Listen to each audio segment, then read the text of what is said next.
Welcome to another episode of the Week in 7 Questions. I'm Theo Larue, Editorial and Publications Assistant at the Martin Center, and I'm joined today by Maria de Graça Carvalho, Portuguese member of the European Parliament for the European People's Party. Maria, the European Commission recently presented a toolbox of measures to tackle the exceptional rise in global energy prices.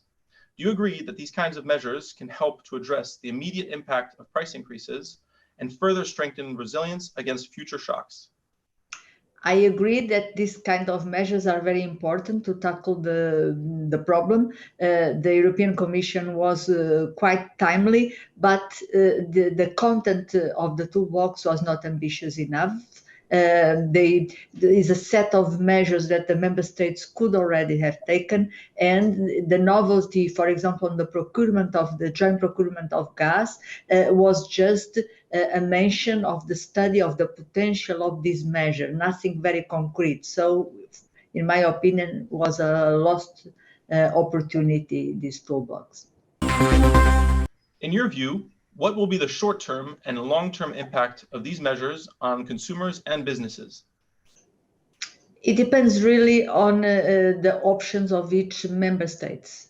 If the member states are ambitious enough, they can have an impact. But I'm afraid that it will be very diverse, the answers from each member state. And how long can we expect the current situation to last?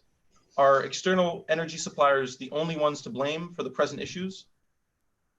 We expect that this crisis lasts until April. It can be even further. We don't really know exactly, but at least until the spring, the crisis will last. And it's not only the external suppliers that we need to blame. We also need to blame the member states that put extraordinary charges, taxes on the energy. In your eyes, what role should nuclear energy have in the European energy mix? The energy mix is a matter to be decided by each member state, not at European level.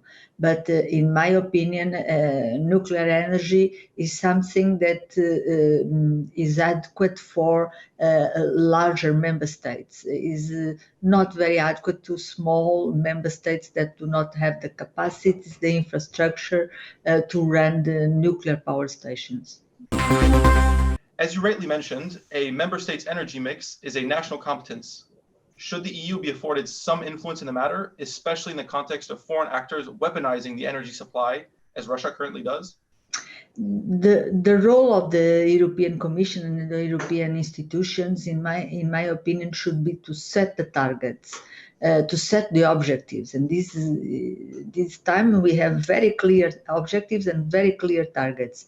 After, it's up to the member states, it's up to the markets to decide how do they achieve these targets, with technology to choose which system are more adequate for each conditions to achieve the targets that are agreed at European level. Do you think that the European Green Deal can influence not only national and regional targets, but also a possible global Green Deal? Yes, I fully agree that the Green Deal should become a global Green Deal. It's one of the policies where European Union has set the standard for globally, and we hope that other parts of the world will follow us in the same kind of objectives, ambitious objectives.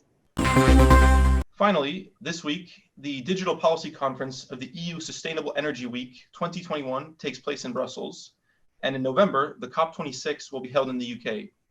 In your view, which outcomes can we expect from these events as we seek to transform our energy systems? In relation to the first event, I hope that there is a much closer collaboration between the digital world and the energy world. We can use much more digital technologies, both in energy production and in the energy use. Technologies like the big data, artificial intelligence, they should be much more used on the energy systems than they are today. From the second event, the COP26, I hope that the leaders of the big emitters countries will show up. There are news that some will not be present. And my second hope is that we pass from the promise to concrete actions, both in terms of the industrialized countries and the assistance of the more fragile countries that are the African countries. Thank you all for watching. Join us next time for another surprise guest.